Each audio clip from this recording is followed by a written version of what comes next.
join us. Today we're lucky enough to have Jared Marlowe, who is a local historian and very active in several history-related communities. And today he's going to share with us some things he's learned about the Hairston homes. Jared? Harston, excuse me. That's why he's the historian.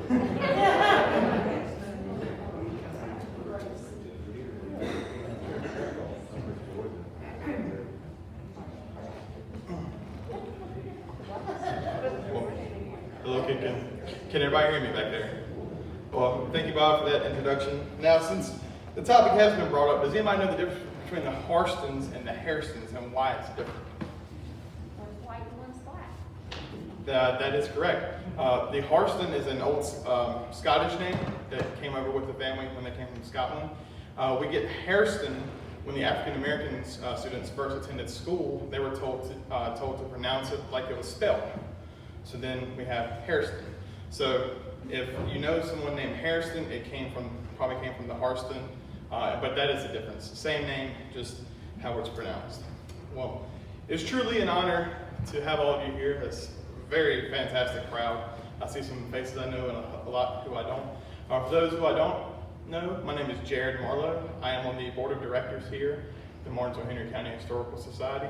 I'm also the vice president of the local Sons of the American Revolution chapter here, the Colonel George Waller chapter. And Bob came to me back in the spring and asked me to do a program.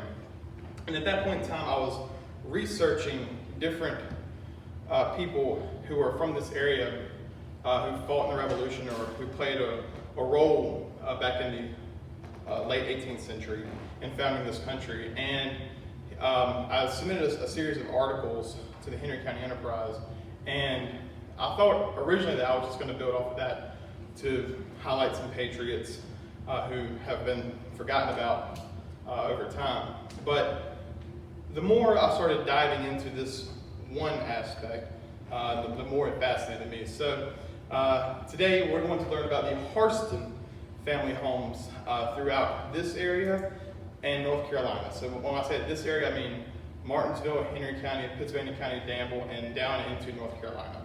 So I cannot do this though without giving special thanks. First and foremost to my wife. She accompanied me on all these, or most of these adventures, and she was quick to remind me as we were trekking through the woods and cow pastures that we should have done this in winter and not summer. But she was with me every step of the way. So I thank her for that. A good friend of mine who cannot be here today, his name is David Scurry. He is getting his doctorate in architecture at Yale. I submitted a lot of these pictures I took of how the houses to him, and he gave me his architectural feedback. So if any of you in here are architectural nerds, I'm going to throw some of your language out to you today. Andy Dawson, Jonathan Phillips serve on the board with me, and also in the Sons of the American Revolution with me, for being good sounding boards. Desmond Kendrick, who's here, who allowed me to get access to a few of the spots that you'll see today. Henry Winesek, some of you may know that name. Henry Winesek wrote the book, The Harstons, an American Family in Black and White. Some of you may have read this book before. He and I have been in contact this whole time. He's shared some insight with that. Thomas Berry and Bill Moore, who wrote this book, which you can actually purchase downstairs in the gift shop. A lot of insights on Beaver Creek there. And the rest of these, minus the Historical Society, are the owners of the properties in which I visited. One thing that I made sure of when I did this was I did not want to trespass or go anywhere illegally, because some of these places, that could mean gunshots, depending on where it was. But I want to thank the property owners for allowing me to go on their property and take all the pictures that they would let me, and just their overall hospitality with that.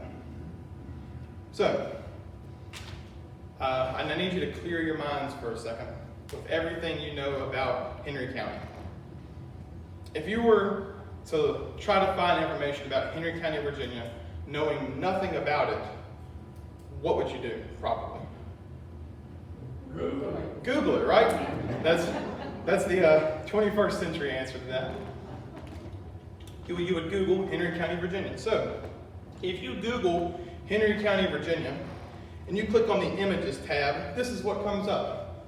You see some scenic pictures of nature from Philpott Dam and the overlook.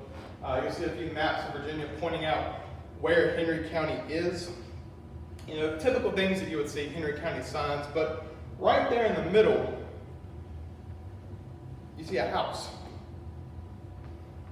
Now, to the outside person, you're like, well, this house must be important. It's second on, it's on the second row. Now, this next slide may be blasphemous to some, but I promise I'm showing it in good faith. If you go to Wikipedia and type in Henry County, Virginia, the first thing you see above the Henry County seal is this house. So why the Harstons? Well, there's a reason that this house keeps popping up. There's a reason that the editors at Wikipedia and the people who do the algorithms at Google put this picture so high up. The Harston family history is ingrained in this area. They played a very, very, very large impact on our lives today. And as time has gone on, that impact has been forgotten about.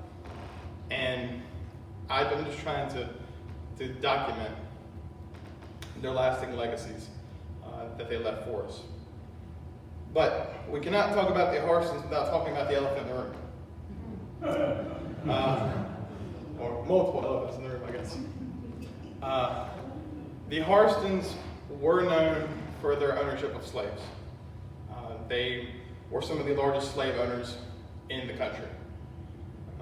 As a person, the institution of slavery is abhorrent, evil, vile.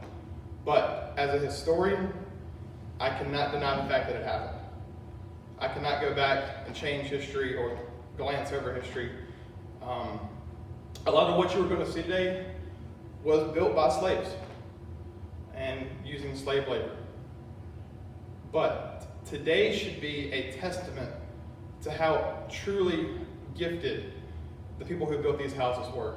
You're going to see some truly amazing, beautiful, majestic houses that were most likely built by African Americans. So while I personally think slavery is an evil institution, I can't deny that it happened, and a lot of what you're seeing today is going to be the result of slaves. But like I said, this is not meant to glorify it in any way. This is a true testament to how amazing their craftsmanship was. So before we start talking about the houses that the Harsons lived in, I'm going to give you a little bit of background on the Harsons themselves. There was a Harson who went to Scotland several decades ago named Robert Hairston, who went around to all the places where he knew the Harson family resided, and he went back and did genealogy searches and lineage searches. And from what he could compile, the Harsons were originally descended from William Wallace. Now, does anybody in here know why that name is familiar? Freedom! Sorry. That is the main character in 1995 movie Braveheart with Mel Gibson. The Harson family claims to have descended from them. Again, that's local legends, but they do claim some lineage to him.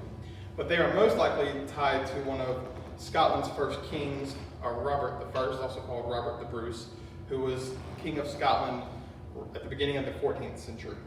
And we know that one's most likely true because of their family crest.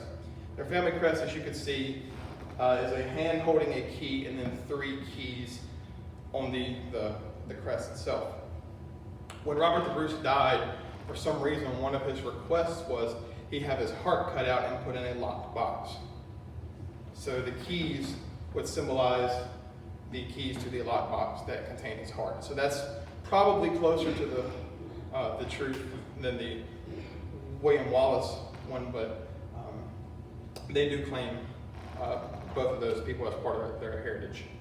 The first record we see of any Hairstons is in the 1500s in Scotland under the name Hairstanes. And throughout lineage, generations, as record keeping goes on, we see that name varied amongst those different variations. There you see the Hairstones, Hairstins, Hairstane, Hairston, Hearthstone.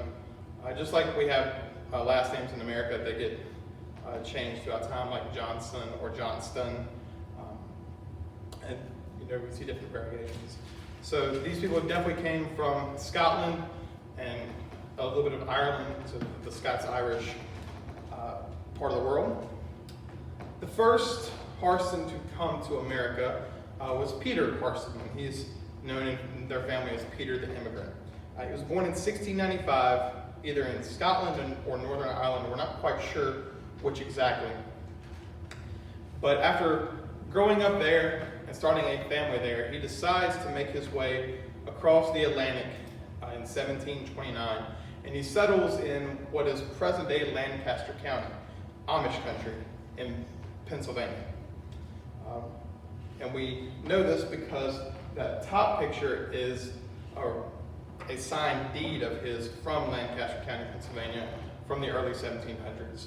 From there, he stays there a few years and then purchases some land south of Lancaster, Pennsylvania, in present-day Albemarle County near Charlottesville.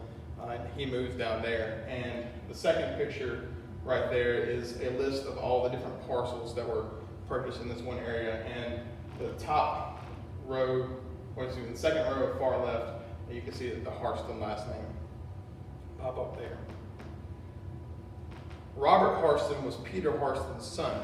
Robert Harston is significant because when he becomes of age and gets married, he decides he does not want to live in Albemarle County under his father's wing anymore, so he purchases land south in what is then Halifax County and constructs a home there. Robert Harson is also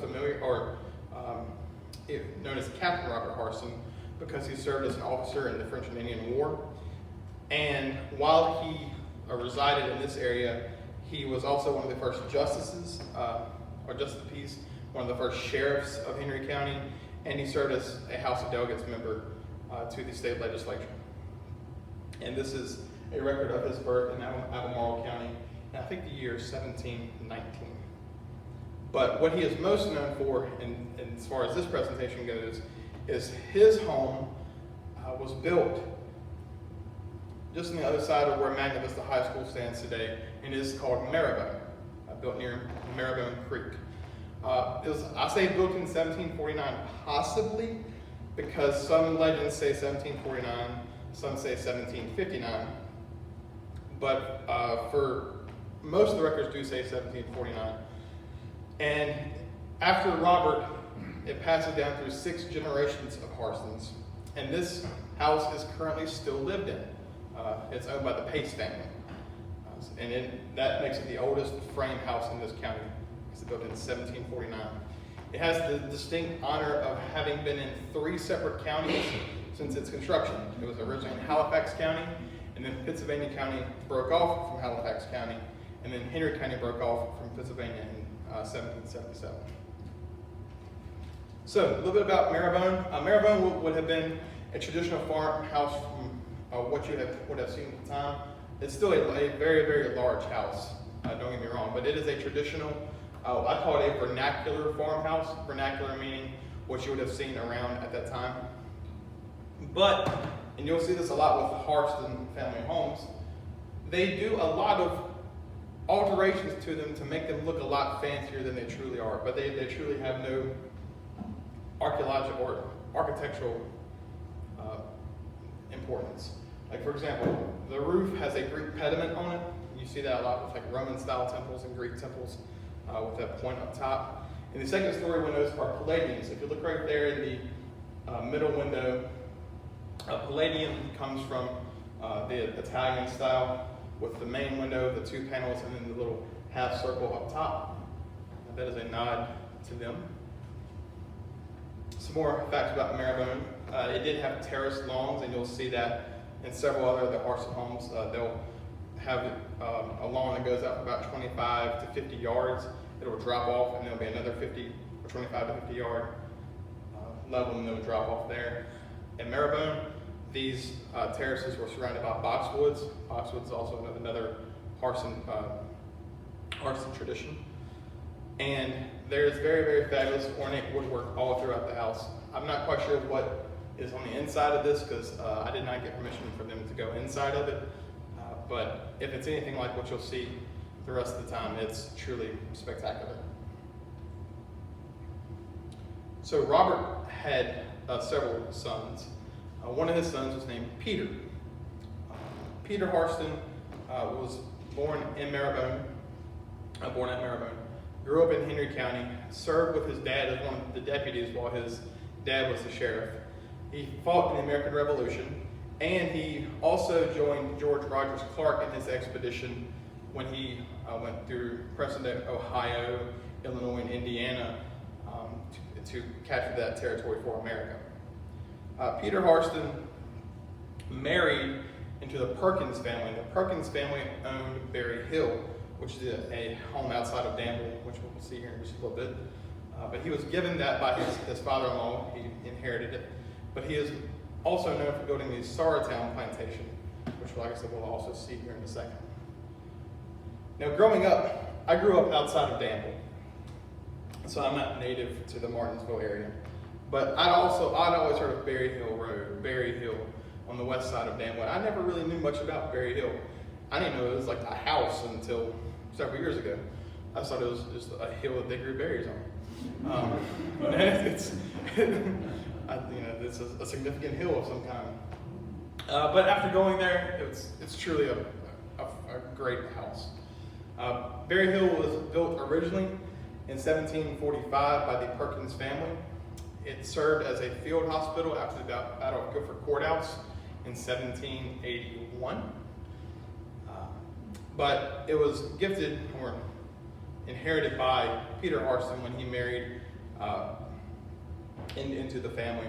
And it is still owned by descendants of the Harson family. Not a Hairston, but descendants of the Harson family. And that is an older picture that still shows it kind of standing there. It's an architectural hodgepodge. It was built in several different sections, and I'll show you a picture here in just a second that shows what I'm talking about. The original structure was built in 1745. It had an addition built onto it in 1843. More additions built on in the 1880s and 1890s, and then a last addition built on in 1910.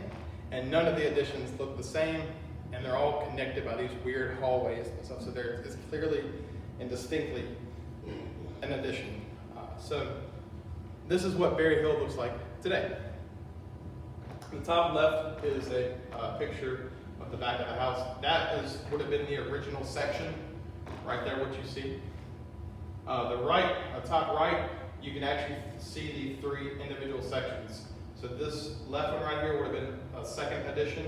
The one in the back there would have been the 1749, and then the right would have been the final addition to the house. Now you see a lot of the windows and stuff are boarded up. Unfortunately, Berry Hill has had to deal with vandals a lot recently, and they've had to board up a lot of their windows and doors because people are breaking in and trying to steal what they can out of there.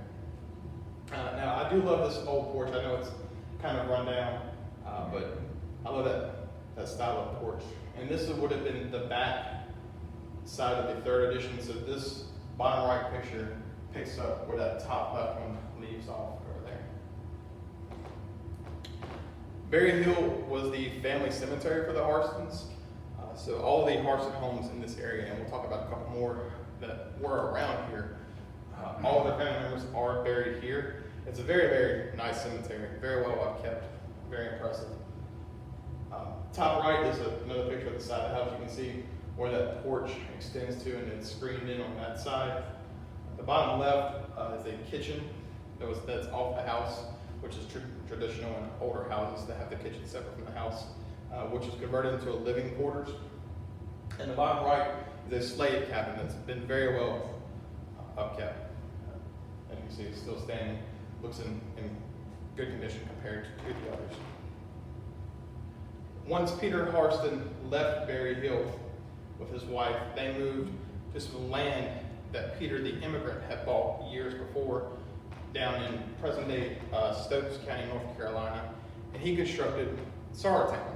Saratown is actually, there's actually several houses there. There was a lower Saratown, which is down closer to the Dan River in that area, and then there was an upper Saratown where this house currently stands now.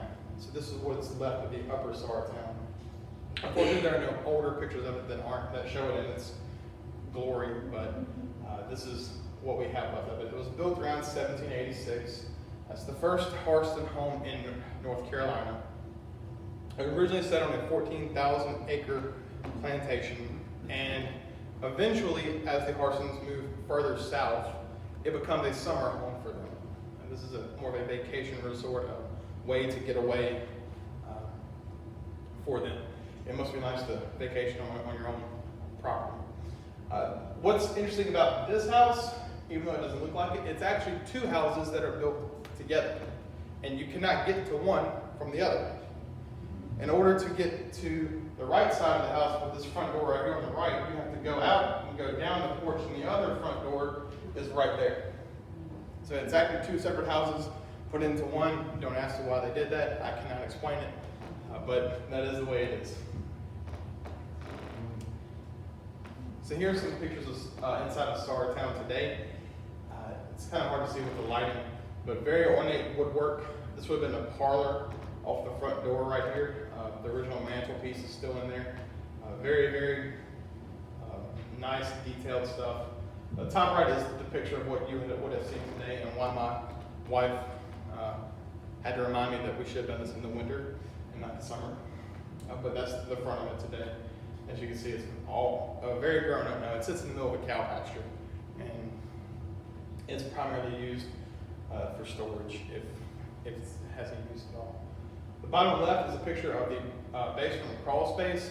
Saratown was one of the first houses in North Carolina to have a pump for its water, and that's part of the original pump system right there.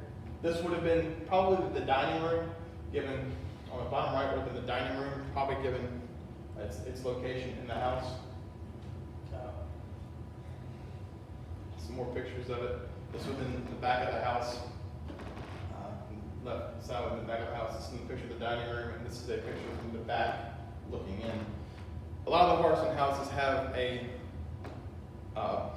characteristic where the front entrances and the back entrances look the exact same. So if that would be clear of foliage right there, you would see two separate entrances to the back, just like you would have the front. Another one of Robert Harson's sons was General George Hairston. George Hairston was born at Marlowe, lived there a good part of his life. He purchased 30,000 acres, mostly from Abram Penn, but also he received several grants from King George III to the land around him to establish what we now know as Beaver Creek. It was originally known as Sassafras Hill, and the original house would have been probably where King's Grant retirement home is now. George Hairston served in the American Revolution and the War of 1812. One of my favorite stories about George Hairston is when he showed up to the Battle of Yorktown with Henry County soldiers. Keep in mind that Yorktown is was considered the last battle of the American Revolution. George Hairston shows up with these men, and the Continental soldiers there are telling him to join ranks and get in file and show proper discipline. And George Hairston straight up tells him, "I'm not here to get in line. I'm here to fight. Like, show me where the fight is." He doesn't want to take part in any drill or ceremony. He just wants to fight. Another cool fact about George Hairston is if you go down the stairs here when you leave, right before you walk out the door, if you look to the left, there's a plaque there to George Hairston, because George Hairston donated 50 acres of land to the newly formed Henry County in 1777. What the county did with that land was they took these 50 acres, divided it into half-acre lots, sold them to people from the community, and used that money to build the original Henry County Courthouse in this location. So that is it. There's a plaque downstairs in tribute to George Hairston, who built the original Henry County Courthouse in this location. Notice I didn't say the original courthouse, because the original courthouse would be over in Stanleytown. This would have been the second iteration of that. Now, the thing that George Hairston is most known for is establishing what we now know as Beaver Creek. And that, I told you he lived in Sassafras Hill originally. His son Marshall built the house that we have come to see and know today. George probably would not have seen this house. If he did, it would have been a different variation, which I will soon show you. But the Beaver Creek Plantation exists in name, dating back to 1776. The original house did burn down. Marshall rebuilt on top of a little knoll right there. This is near Beaver Creek, and that's where it currently stands. The house is made from virgin oak. I'm not an arborist, but virgin oak it's only pollinated with other trees, or it's never been cut down or regrown, something like that. It's a very, very special kind of oak. And it is built in 3 separate sections, and you'll see that as we go through here in just a second. So what you see on the left is a picture of what Beaver Creek would have originally looked like. Again, it's just a traditional farmhouse. It would have stayed this way up until probably the 1890s. So just a traditional farmhouse, and you can still see that original farmhouse if you look at the very front of this, given it's been altered some. But you can see the chimneys on both sides. They're still in the same exact location, but that would have been the original Beaver Creek right there. Now, fortunately, Beaver Creek is now owned by Carter Bank and Trust, and they use this as their corporate headquarters. So Beaver Creek, I can say, is in fabulous condition. They do a very good job of restoring it and keeping it very well maintained. So here are some pictures of the inside of Beaver Creek. You can see, the originals, mantelpieces there. The mantelpiece right there in the middle was built in the 1830s by a guy by the name of Thomas Day. We'll talk about Thomas Day here in just a second. That is the staircase on the first floor right there. You can see the ornate woodwork going up the staircase. Also, a fun fact about Beaver Creek, all of the wallpaper in there is hand painted, and that is original wallpaper. So that has been there for 184 years. So this is the back of the house. If you've never seen the back of Beaver Creek, that's what it looks like. Very beautiful style house. The bottom picture right there would have been the kitchen that's set off just to the side of the house. And I took a picture of that tree, and you're like, why is there a picture of a tree in us? The thing about houses. That tree was brought back by Lewis and Clark during their expedition. There are several trees on the Beaver Creek property that were brought back by Lewis and Clark. There's a group from Virginia Tech that comes out and measures these trees every few years to make sure they're still growing and doing like they're supposed to. So that tree right there was from somewhere out west, but apparently George Hairston and Marshall Harson were affluent enough citizens to have something from the Lewis and Clark expedition in their backyard. So a little bit about Beaver Creek itself. It is a traditional farmhouse with a Charleston double house addition, and I'll show you a picture of that here in a second. Very, very neoclassical, which means a revival of the Greek and Roman classical styles. Palladian style front. They just added columns for show. Like I said, there is no architectural value to any of these columns. They're just there for looks mostly. And they're triglyphs modeled after Greek temples, and I have pictures of all that. So if you ever go down to Charleston and you see the house on the right is a typical house that you would see in Charleston. 2 levels like that with both the front and the back, or the front having a porch, the top having a balcony. And you see that in Beaver Creek on both sides. Traditional southern antebellum style house. The Palladian style, even though this doesn't look like Monticello, we can still see a lot of the aspects of Monticello in this.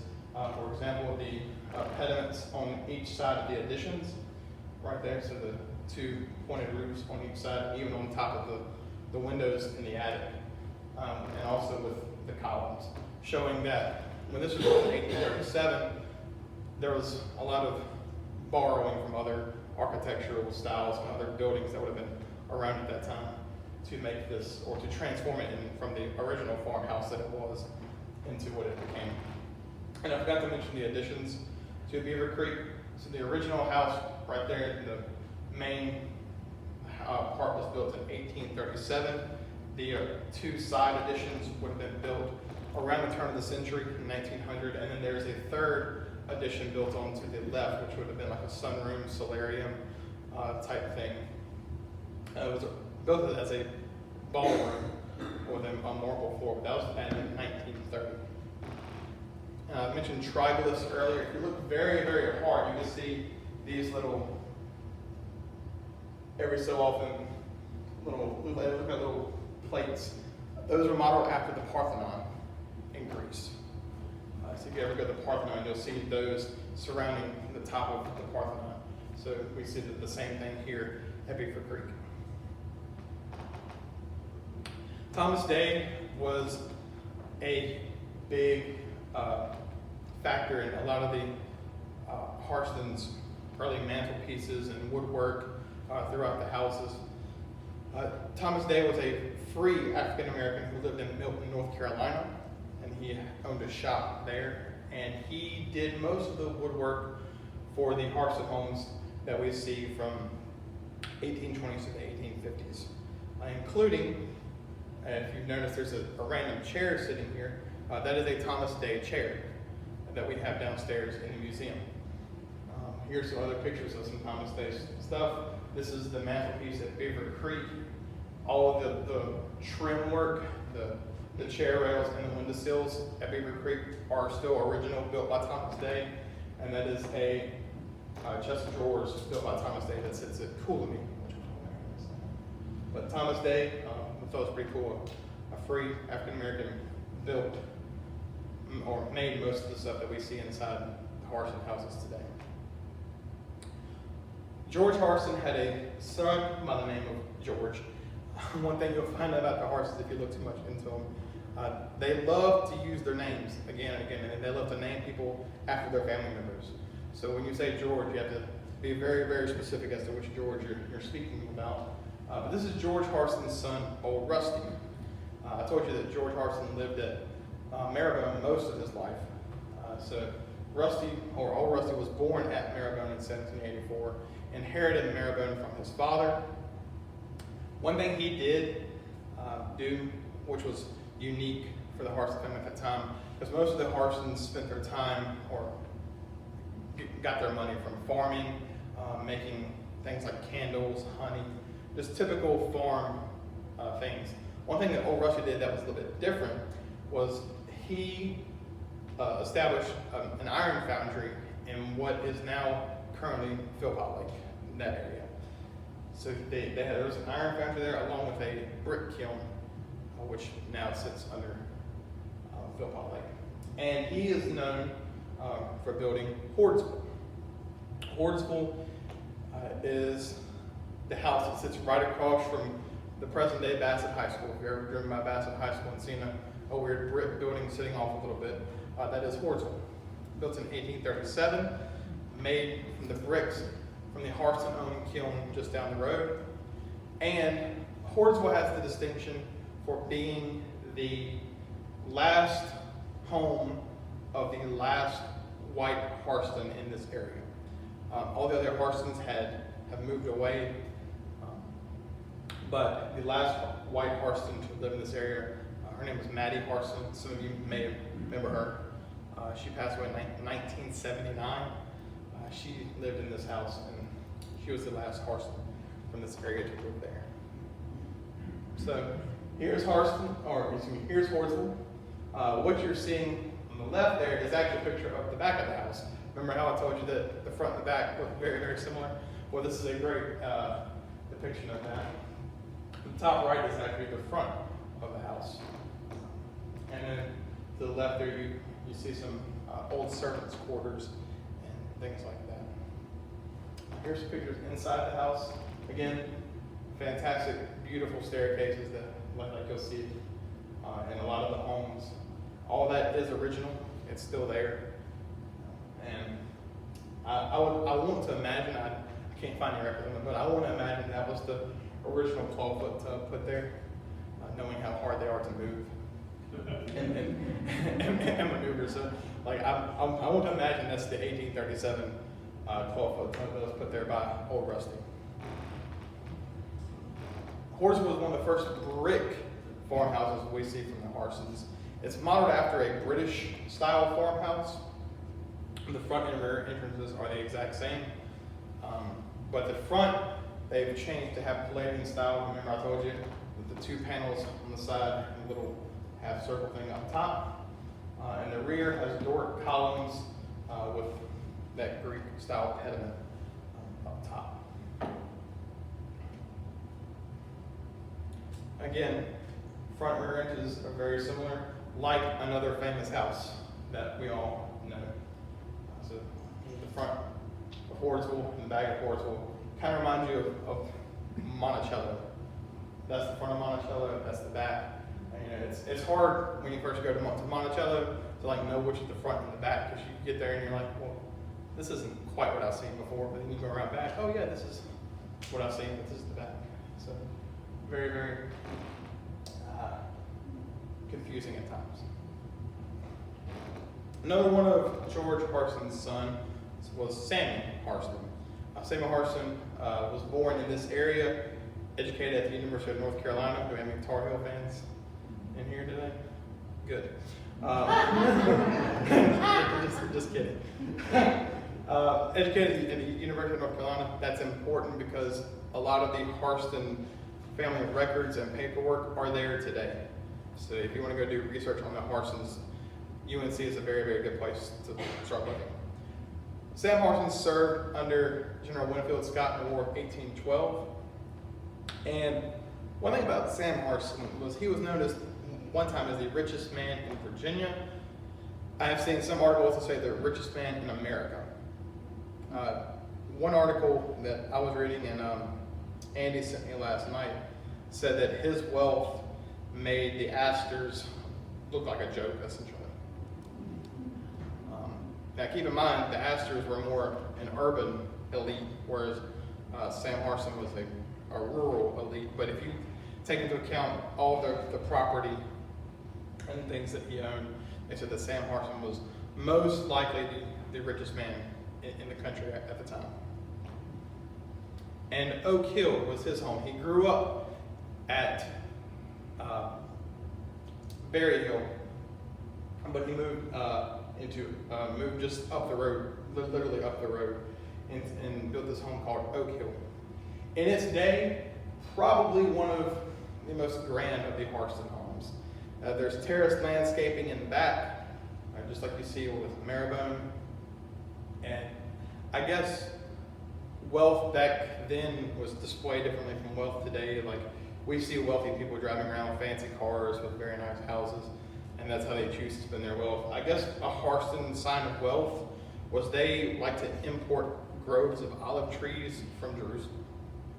Like, they couldn't go out and get to me where they had to be from Jerusalem. So there was actually a grove of olive trees that grew and actually thrived at Oak Hill. And Oak Hill had its own train station. So if you think about how crazy that is, a house had its own train station. Not a city or a little small community. This was the Oak Hill house stop. Oak Hill was lived in until the 1980s, but sadly, it was burned down by vandals in the 1990s after a few years of being unoccupied. So the pictures you're going to see are what's left of Oak Hill. So going on inside, you'll see double fireplaces there. This would have been a 2-story above ground house with an attic, and also several feet of the basement are exposed too. So this is just a massive brick structure, and pictures cannot do justice to how truly massive this house is. I mean, you can see where the floor joists would have been. This would have been the rear of the house coming up. You kind of see the boxwood linings right there going up to, and yes, that is a deer stand for all you hunters out there. This is land that is used to hunt on now. But this would have been the walk up to the house. The walk would have been lined with rock all the way up to the front door. Picture on the left is the one side of the house. Again, I can't describe to you how huge this house would have been. But the bottom picture would have been the front of the house. What you would have seen in that first picture, that's what's left of it, and it's another picture inside the house. That would have been, I think, in the basement area, and the second row of windows would have actually been your first floor. This is a picture of what I showed you before from the rear of the house with the boxwoods going up to the back. And it's modeled after things like the Virginia State Capitol, and I'm drawing a blank on the name of this building. It's in, this is the last Roman temple in France, which the state capitol was built off of, which they built a lot of the aspects of Oak Hill off of.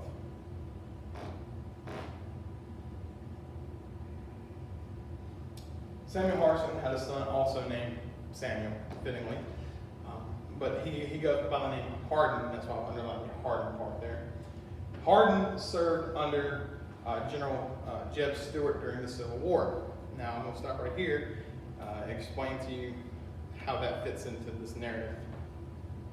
Jeb Stuart's sister married a Harston. Her grave was actually in one of the pictures of the picture of the Berry Hill Cemetery I showed earlier. So Jeb Stuart's sister was a Harston until she passed away. So when Hardin Harson goes to serve under Jeb, it's a very close family connection there. He's not just on the staff, he's family. Hardin Harston had a reputation for being a mean old man, and that's putting it very, very lightly. He was killed in 1870 when he went to Richmond to protest Virginia being let back into the United States. He was so adamant against getting rid of slavery and that system that he went there to argue against it. And they say it was karma that when he was there, the building collapsed on him. So that tells you what kind of person he is. So Hardin built a house that we all are somewhat familiar with if you're from this area. Hardin lived in what is known as the Chatmoss Plantation. Chatmoss Plantation was located exactly where the country club is today. They built on top of that. That's one of the few pictures we have of the original Chatmoss Plantation. I know there are a few more if you actually go into the club itself on some of the walls there. But again, we can see a Roman style entrance with the columns. And this is also unique for the Harsons. As soon as the house burned down in 1928, they sold the grounds immediately. I mean, within a few months. They didn't keep it in the family. They didn't pass it down to the next generation. As soon as it was burned, they salvaged what they could, sold the rest, kind of washed their hands of it. And that's how it became a country club. The country club built on these grounds shortly thereafter. And then I think the original club burned down in, was it 93, 92, 93? Something like that. The original clubhouse, for those of you who were in there, had a lot of the original woodwork from this house that they salvaged. But then when that house burned down, there's not much, if any, left of the Chatmoss Plantation. Chatmoss is also noted for at one time having 3 miles of boxwoods. You heard that correctly, 3 miles. There were 2 people on staff at Chatmoss, and that's all they did all day was trim boxwoods. Sadly, I think most of those are gone, if not all of them. Another one of Samuel Harston's sons was Peter Hairston, again, using the same names. Peter was born in the Oak Hill, married to Jeb Stewart's sister. Fun fact about him, when he became a man at 13 years old, he decided to take over some of the Harson family land in what is now called Coolamy, North Carolina, in Davie County, so about half an hour south of Winston-Salem. So when he turns 13, he moves out of his house, moves down to Coolamy, and starts running a plantation. And then the Civil War starts. He goes out to fight, joins General Jubal Early's staff. General Jubal Early's mom, guess what, was a Hairston. So this again was another family connection. Now Peter Harson, of course, built probably my favorite Harson house, and this is called Coolamy. The name came from when Peter Harson of Saratown purchased this land. It was originally called Coolamy because it was surveyed by a man who traveled with Native Americans, and Coolamy was one of the names of one of the names of the Native American scouts he took with him. Also, Saratown was named after the Sar Indian tribe that lived there. But Coolamy was built in 1855 in the style of a Greek cross. So you can see a Greek cross right there. I'll show you an overhead of it here in just a second. But the house is a true cross. A very, very unique architectural style. And it's a very, very strange way in which they built it. The original house is a frame house, just like any other farmhouse at that time, which they encased with brick, which they then encased with plaster. So there's a lot of different things going on here, but none of them really add to the foundation. I talked to the owners recently when I went down there, and they said the only thing that's actually put on the foundation of the house itself is the frame, the wooden frame. The brick and the plaster add nothing to it besides looks. So very interesting. They also have a record of what it was like when they built the house. And they said they used 300,000 bricks for this.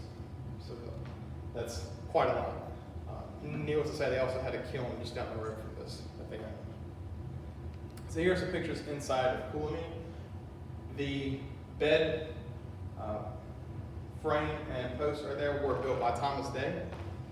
The dining room table was not the original dining room table there, but it was a table that was there. And I guess to show you how rich they were, they had these style columns inside the house. These columns were built in Philadelphia and shipped to Coolamy when it was built.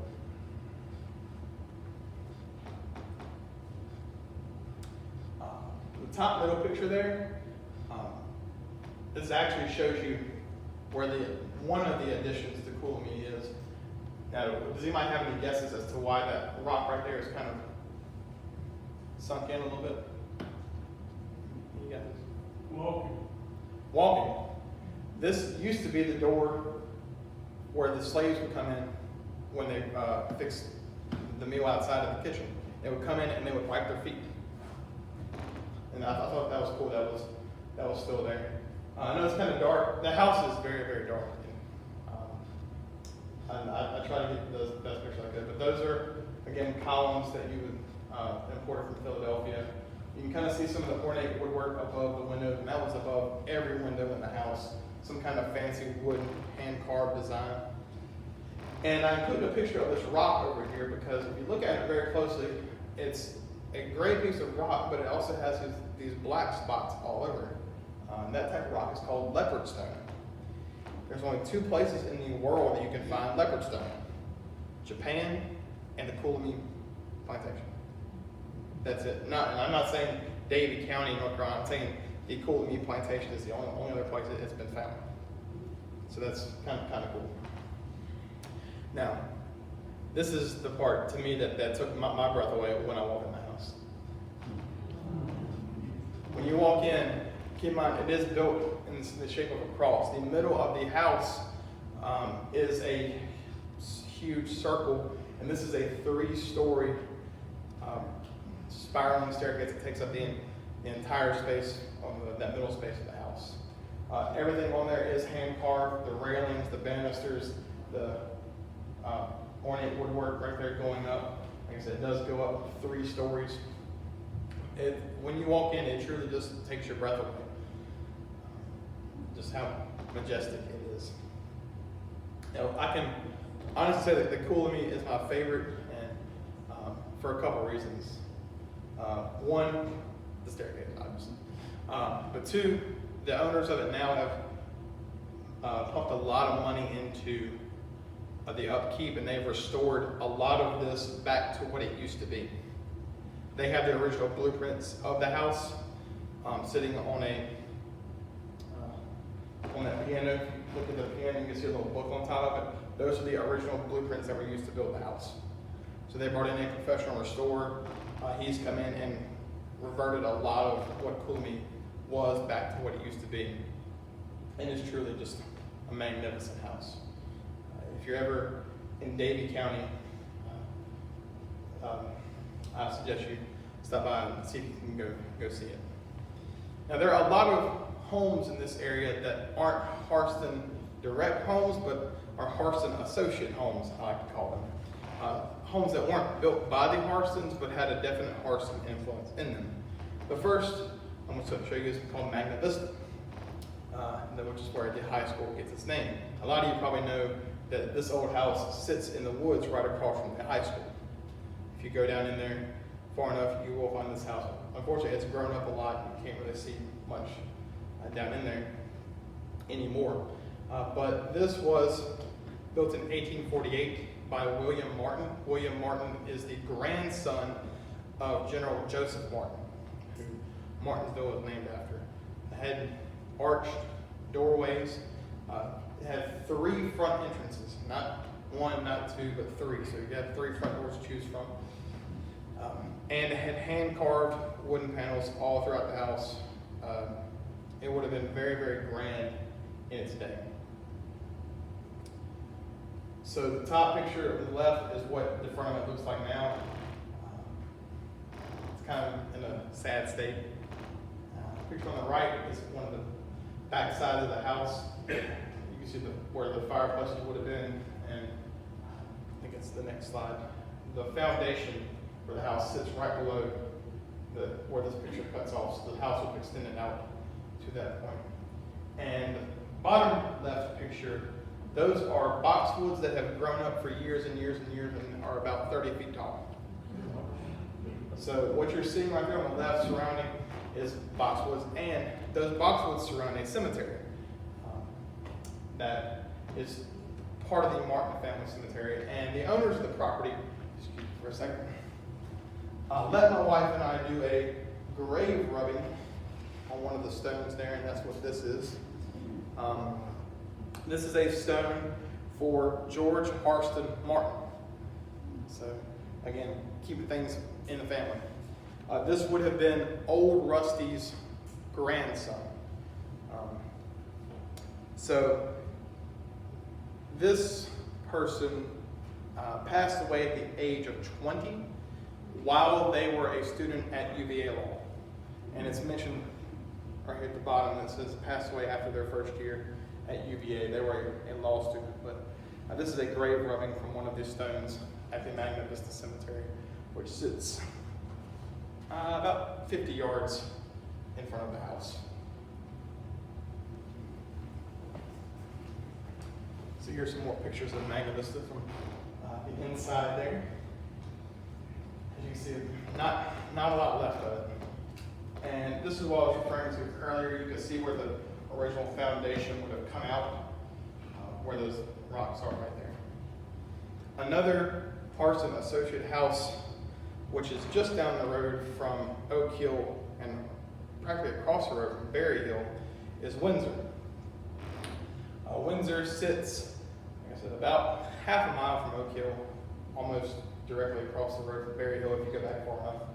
And it was built by Samuel Pennell Wilson for his wife, Ruth Hairston. Some noted things about Windsor is all of the front columns, which you'll see here in a second, were made from imported marble from Italy. All of the furniture was imported from France. And this house was built, I'd say 1840s or 50s. So it wasn't like the American furniture market wasn't a thing yet. They were just that wealthy that they imported everything they had from Europe. There were 20 rooms total in this, which was a lot for that period of time. And they had a bell system for their servants. But this was unique because each room had a different bell tone. This was one of the first houses in the country that had this.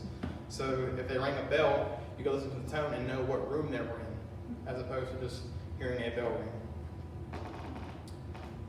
Here's the pictures of it, somewhat recent. You can see the marble columns on the top two pictures right there. As you can see, sadly, most of it's gone away.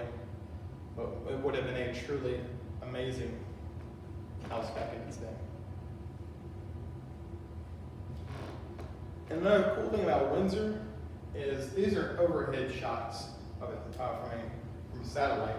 If you look, all of the adjacent structures at Windsor were built at a right angle to the house. Again, where do we see this? Monticello. So a lot of the early constructions, it looks like they just read a lot of Thomas Jefferson stuff and they're like, I want this. And they copied a lot of it. But you can even see the little walkway that would have been when the houses were built at that perfect right angle. In total, the Harsons owned 42 plantations between here, North Carolina, and Mississippi. We know about a lot of them, but not all of them. And here are some other ones that were even in this area, and some closer to Danville that we have record of, but not much else. For example, Camp Branch. You may have heard of Camp Branch as being in the Laurel Park area. There was a house there at some point. Not much is left of it, or not much resemblance is left of it.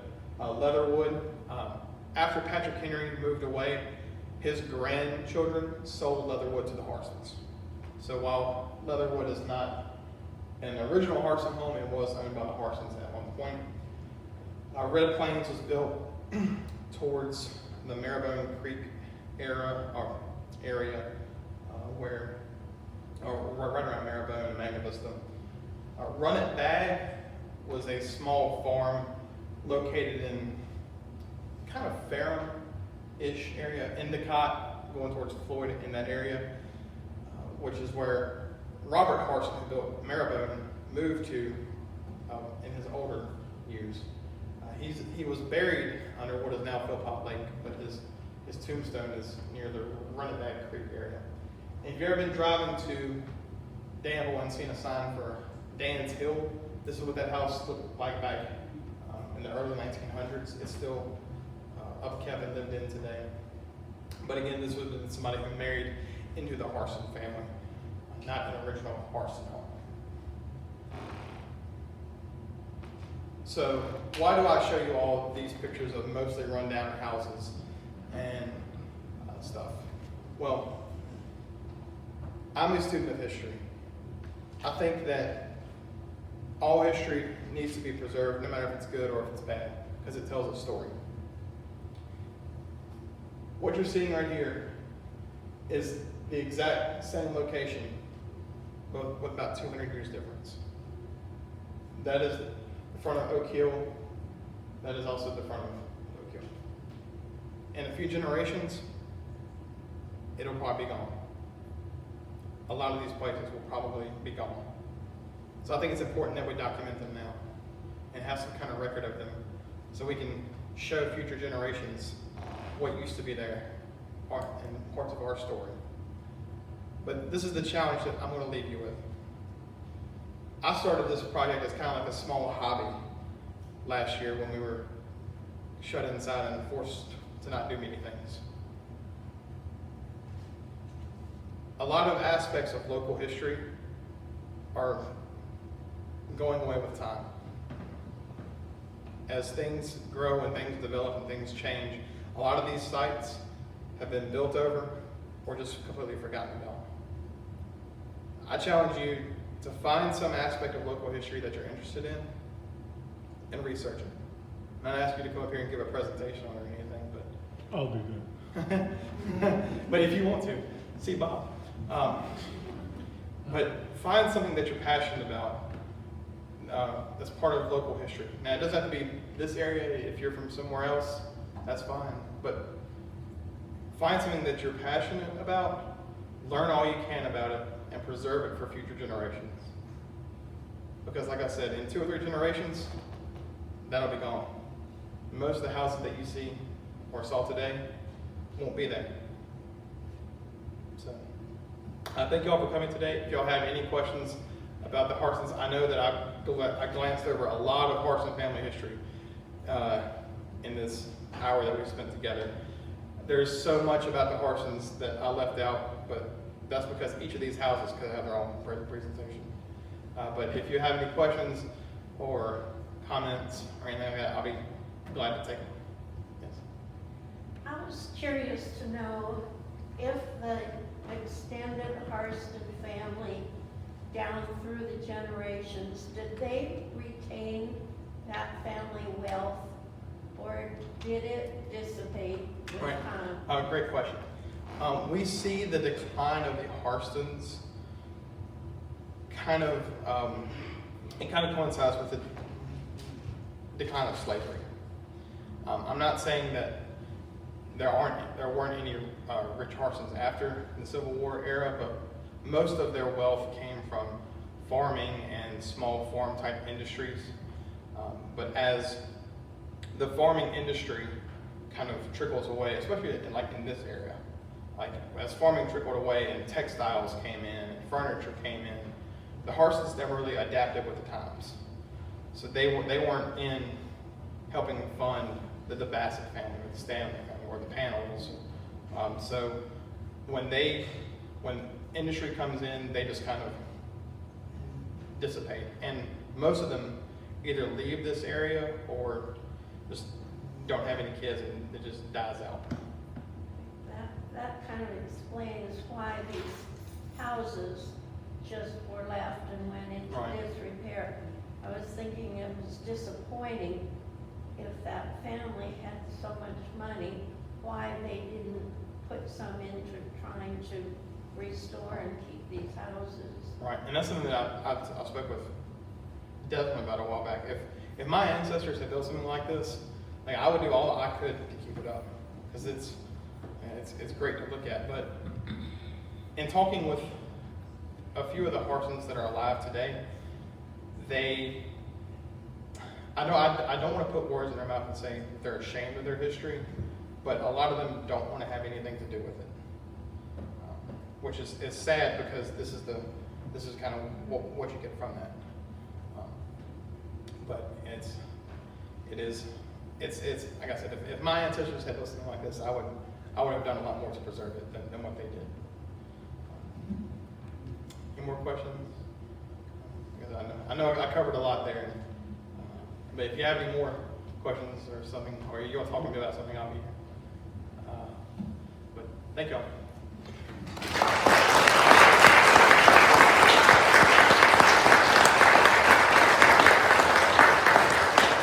So what an amazing presentation and the awesome amount of research that's went into it. Thank you, Jared, for preserving a big hunk of our history.